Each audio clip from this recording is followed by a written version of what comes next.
Selamat pagi pemirsa, apa kabar Anda di pagi hari ini? Senang sekali saya Graciela Taime dapat menjumpai Anda dalam Berita Papua. Sejumlah berita menarik dan teraktual telah berhasil dirangkum tim redaksi kami. Berikut 3 berita utamanya hari ini.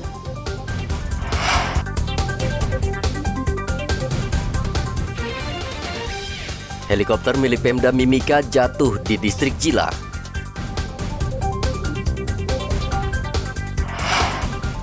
Aparat gabungan menangkap seorang tentara yang menjual peluru ke kelompok kriminal bersenjata.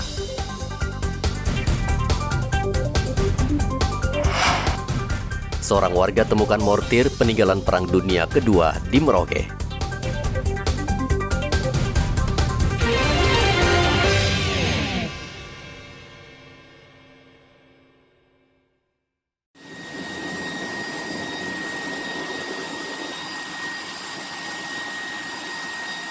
Helikopter milik Pemda Mimika yang digunakan sehari-hari sebagai helikopter kesehatan jatuh saat membawa pasien dari distrik Jila. Terdapat 11 orang diantaranya pilot dan kopilot dan 9 penumpang yang 3 diantaranya anak-anak. Dari 11 orang tersebut, 10 orang selamat sedangkan seorang anak hilang. Tim SAR berhasil mengevakuasi 10 korban selamat dari distrik Jila, Kabupaten Mimika. 10 korban berhasil dievakuasi menggunakan 3 helikopter ke Bandara Moses Kilangin, sedangkan 1 korban, seorang anak yang berumur 7 tahun, belum ditemukan. Dari 10 korban selamat yang berhasil dievakuasi, merupakan pilot dan kopilot, serta 6 penumpang orang dewasa dan 2 bayi. Seluruh korban kemudian dibawa ke rumah sakit. Akses untuk merescue, kita kerjasama joint operasi dari Basarnas dengan PT Freeport lewat ERG, bersama dengan tim dari Paskas juga dan dari Angkatan Darat juga. Kita bersama Polri coba mencari akses itu, dan syukur ya pada sore tadi ya itu bersama-sama dengan 3 unit heli ini sudah masuk dan mendarat sempurna, dan syukur semua bisa tiba di sini dan korban sudah dievakuasi ke rumah sakit. Kita menyesuaikan cuaca, kita lihat ya, ini masih dalam perencanaan. Kamis kemarin tim SAR gabungan diterbangkan kembali mencari 1 korban helikopter yang jatuh di distrik Jila, Kabupaten Mimika. Operasi SAR hari kedua dilakukan dengan menggunakan 2 helikopter TNI. Hari Selasa ada seorang pasien yang ibu melahirkan di Jila. Nah, tetapi waktu dia melahirkan ternyata plasentanya tidak bisa diproses secara baik. Kelahirannya itu bermasalah. Sehingga ada informasi dari Puskesmas Jila ke PSC 119, dan kemudian PSC 119 memutuskan untuk menjemput pasiennya ke Jila untuk dirujuk ke RSUD Mimika. Ini sebenarnya. Nah, ternyata waktu berangkat aman, tetapi waktu kembali itu mungkin karena ada cuaca, sampai sekarang kita tunggu KNKT yang akan menginformasikan hasil kenapa sampai terjadi kecelakaan ini. Tetapi terjadilah kecelakaan yang kemarin terjadi. Nah, dari 11 POB termasuk pilot 2, 1 HLO dan penumpang, dan 3 nakes, 1 dokter, 2 perawat yang kemudian datang ke sini, dan sudah kemarin kita langsung lakukan evakuasi untuk 10 orang. 1 anak kecil, itu anak dari ibu yang tadi, itu yang belum ketemu kemarin, sehingga tadi pagi jam 7 sudah dilakukan lagi pencarian, dan juga apabila ketemu langsung evakuasi. Penumpang saja. Penumpang ini kan cuma hanya 11 orang termasuk pilot ya, dan kopilot. Pilotnya 2.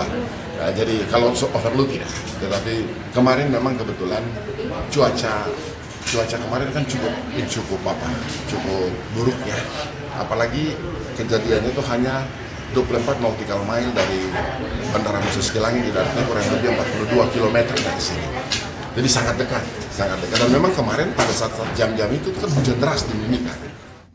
Helikopter yang jatuh di distrik Jila digunakan sebagai puskesmas keliling udara untuk menjangkau wilayah terpencil sehingga membantu warga yang sakit. Dari Mimika, Papua, Igobat Momolin melaporkan.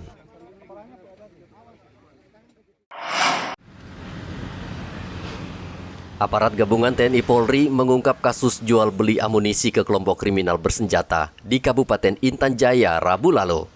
Penjualan senjata api ironisnya dilakukan tentara, yaitu Praka Asben Kurniawan Gagola yang menjual 10 butir peluru senilai 2 juta rupiah kepada John Sondegau sebagai perantara yang akan diserahkan ke KKB. Kapendam 17 Cendrawasih, Letkol Kavaleri Herman Taryaman membenarkan penangkapan Praka Asben. Penangkapan tersebut berawal dari penangkapan pelaku Fabius Sani dan John Sondegau yang melakukan pembacokan terhadap Ustadz Asep. Dari pengembangan pemeriksaan FS diperoleh keterangan sudah membeli munisi sebanyak 10 butir dari oknum TNI melalui JS, salah satu perantara, bahwa setelah mendapat keterangan dari FS, kemudian dilaksanakan penjemputan terhadap JS dan secara kebetulan sedang bersama aparat TNI atas nama Praka AKG yang merupakan anggota Satgas After Kodim Persiapan Intan Jaya di rumah JS.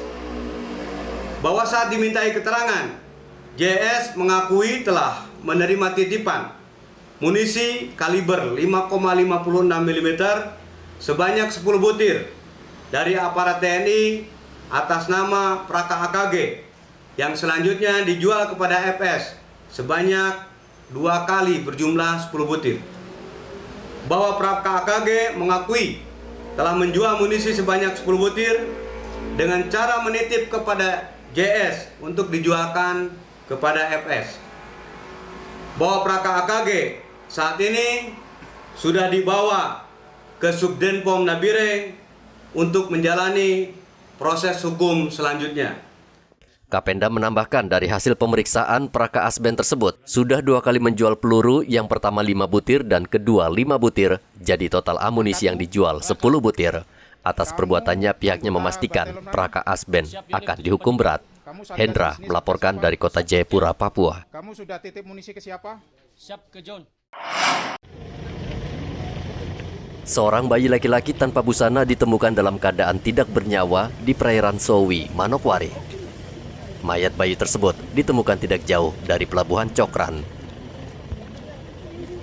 Kepala Seksi Operasi dan Siaga Basarnas Manokwari, Martinus Pabrian, mengatakan pihaknya mendapat laporan dari pemancing dan melihat mayat bayi terapung.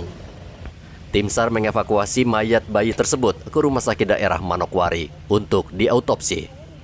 Pada pukul 18.00 kami menerima informasi dari seorang nelayan atau masyarakat yang sedang memancing di daerah perairan tersebut. Dia melihat sosok jenazah bayi dan kemudian dia melaporkan ke petugas kami yang sedang siaga di kapal SAR, dan teman-teman yang melaksanakan siaga tersebut langsung bergerak menuju ke lokasi di mana sosok jenazah tersebut dilihat oleh masyarakat, dan kemudian teman-teman menggunakan rig menuju ke lokasi dan evakuasi korban tersebut dan membawa korban tersebut menuju ke Rumah Sakit Umum Daerah Kabupaten, dan kami sudah melaporkan pada pihak kepolisian dan menyerahkan secara utuh korban tersebut ke pihak kepolisian. Polres Manokwari sudah menindaklanjuti kasus itu dengan mengolah TKP dan memeriksa saksi. Polisi meminta warga yang memiliki informasi terkait kejanggalan persalinan seseorang langsung melapor ke kantor polisi terdekat. Edi Musahidin melaporkan dari Manokwari, Papua Barat.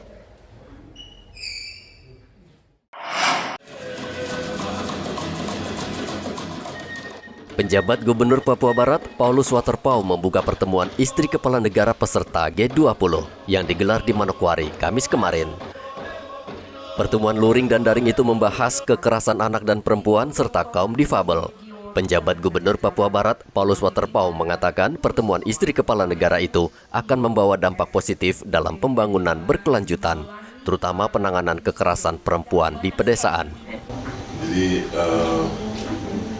ini menurut saya adalah sebuah trigger pemicu juga untuk memberikan semangat baru, pacuan baru bagi kami pemerintah daerah, khususnya Provinsi Papua Barat dan nanti juga di wilayah kabupaten kota, agar sungguh-sungguh serius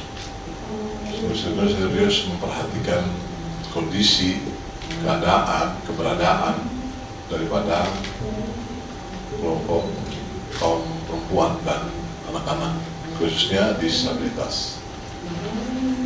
Ya, saya pikir itu bagian yang sangat monumental ya, berkaitan dengan momen diberikan kepercayaan sebagai tuan rumah kali ini. Memang pasti ada catatan yang sudah juga diperoleh oleh panitia besar.